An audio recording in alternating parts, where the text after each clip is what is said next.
knock. Hello. Hi. My name's Becky. I'll be your nurse practitioner today. We're going to do a respiratory, thorax, and cardiovascular exam. Okay. So we'll go ahead and get started. So I'm just starting by inspecting the anterior chest. I am looking for any abnormalities, looking for work of breathing, symmetry of your respirations, making sure that your trachea is midline. Any structural abnormalities as well. I will inspect the back as well. Just while you're taking breaths in, I'll be watching for, like I said, chest expansion, symmetry, making sure there's no accessory muscle use. Okay. I'm going to palpate your front and back here. So I'm just palpating the thorax surfaces of your ribs for any tenderness and structural abnormalities.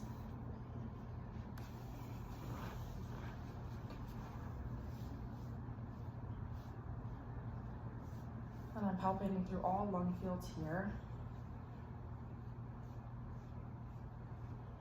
Okay, and with my hands on your back, just take a normal breath in. And then a deep breath in. Okay, so I'm looking at your chest expansion.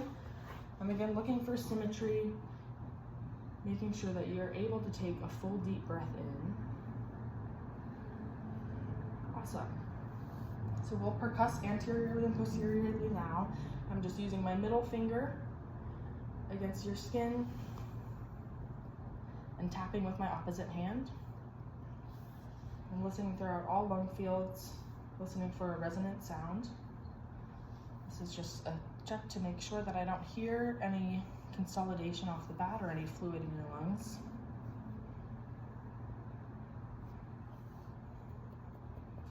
I'll do the lateral lungs as well.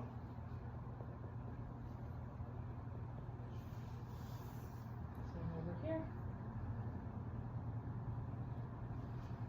Okay, and we'll percuss the back as well.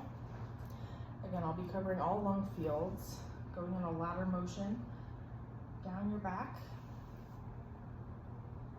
And I should be hearing those same resonant sounds that indicate that your lungs are full of air versus fluid.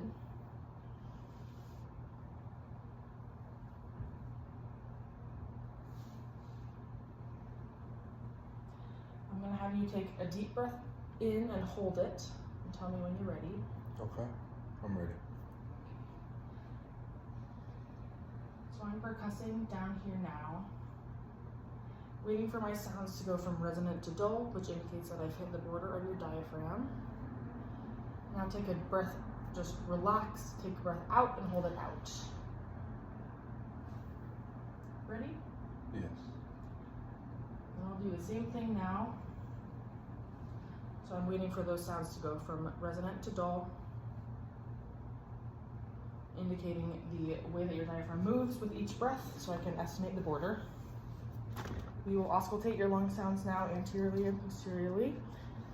So just take normal breaths when my stethoscope is against your skin.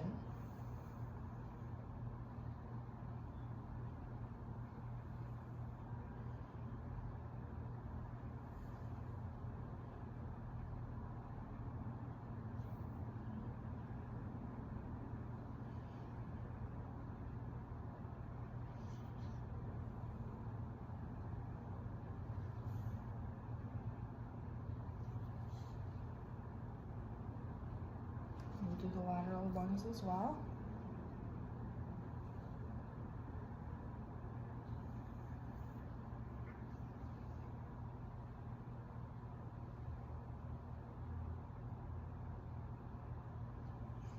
Okay, and we'll auscultate posteriorly. So same process, you'll just take a breath in when my stethoscope touches you.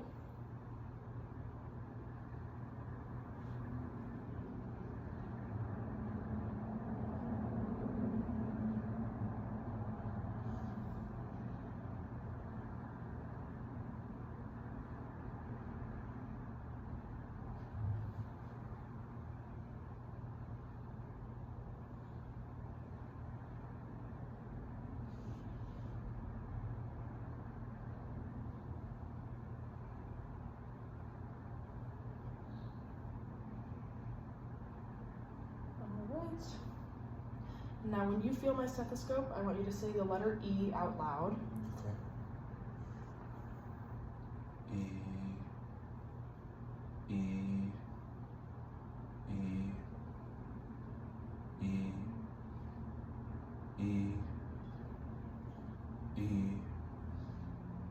E, E.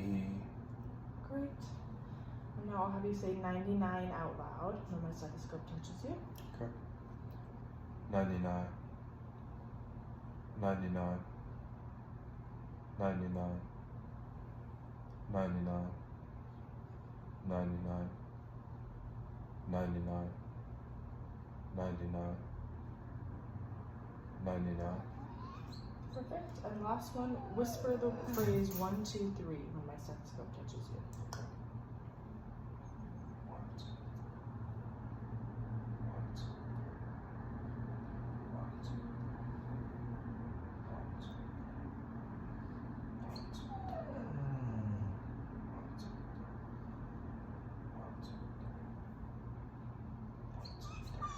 1, 2. So, the last part of respiratory here. When you feel my hands against your skin, you're going to say 99 again, just like last time.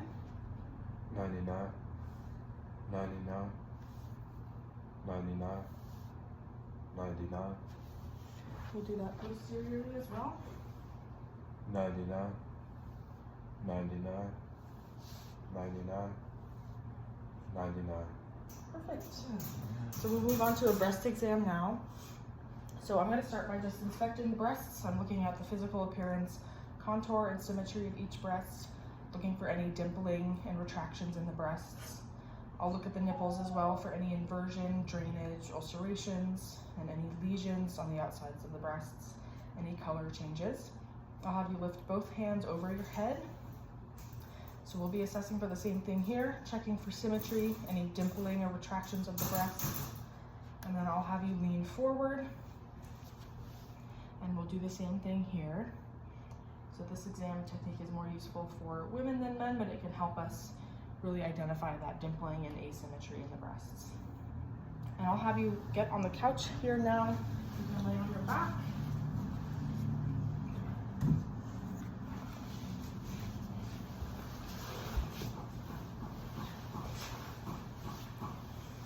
Perfect. I'll have you put your left arm over your head. And we'll palpate the breast tissue now, starting in the axilla.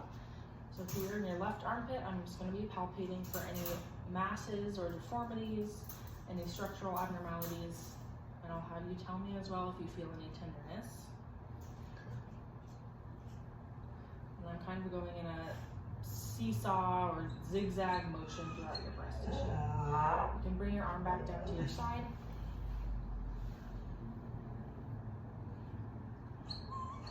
So we'll cover the entirety of the breast surface here. And now we'll feel in the axilla here on the right side. Same process, I'm feeling for any lumps or structural abnormalities. Going in that zigzag motion.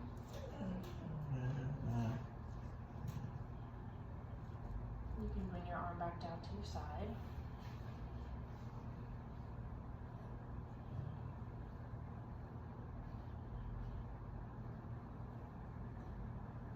Great. That concludes our breast exam. We'll move on to cardiovascular. So we're going to start by assessing the JVP of the jugular venous pressure. We're going to be estimating that. I'm going to start by looking at both sides of your neck here. We're going to identify both jugular veins. With my patient laying supine like this, I should be able to see that jugular vein. I can confirm that it's the vein via palpation. If I feel a pulse when I press down, that can tell me that it is the carotid artery and not the vein. So I've identified my jugular vein here on the left side. I'm looking for the point of oscillation, which is the highest point that I can see that pulse. And I've identified that here. To measure that, using my ruler here, 90 degrees at the sternum, I'll place that up high here. And then with my little card, we'll place that at the point of oscillation. And I want that to meet my ruler at 90 degrees roughly. Like so. And that should be less than 3 to 4. Next, I will palpate the carotid arteries. So I'll do one side at a time. I'm feeling for regularity of pulses and any palpable thrills here. And I'll also take those next with my stethoscope, listening for any thrills as well, or bruise.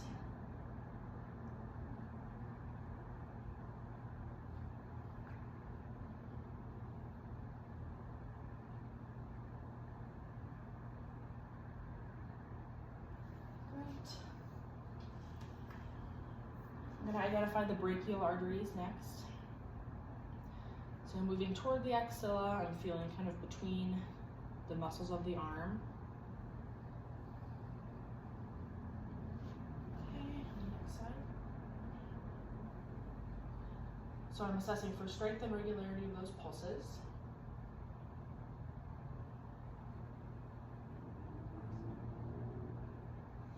I'm just going to inspect the chest now here. I'm looking for any heaves or obvious pulsations on the outside of the chest that I can see with my eyes. I'm just going to gently palpate the cardiac fields here. And using the palm of my hand or the heel of my hand, I'm going to feel for any thrills.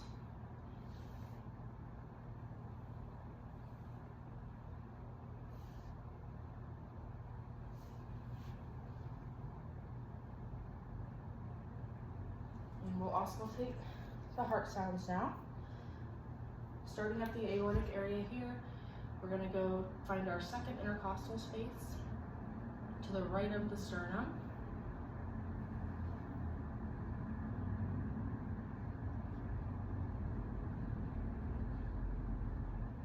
And we'll move on to our pulmonic area. We'll find our second intercostal space to the left of the sternum.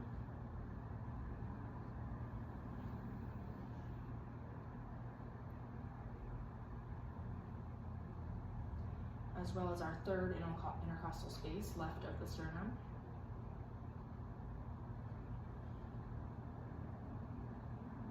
And we'll move on to our tricuspid area.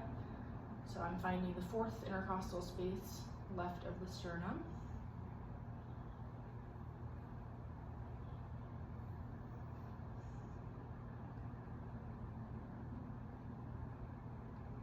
And the fifth intercostal space left of the sternum.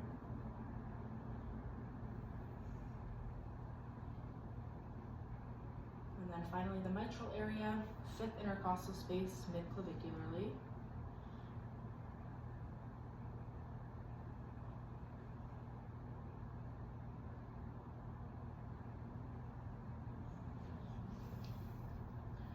I'm going to identify the apical pulse or the PMI here. So this should be right around where I heard those mitral sounds.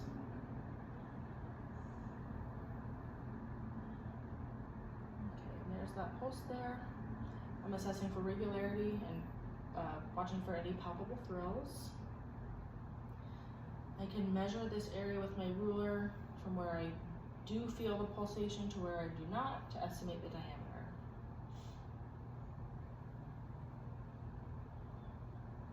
Okay, and that concludes our exam today.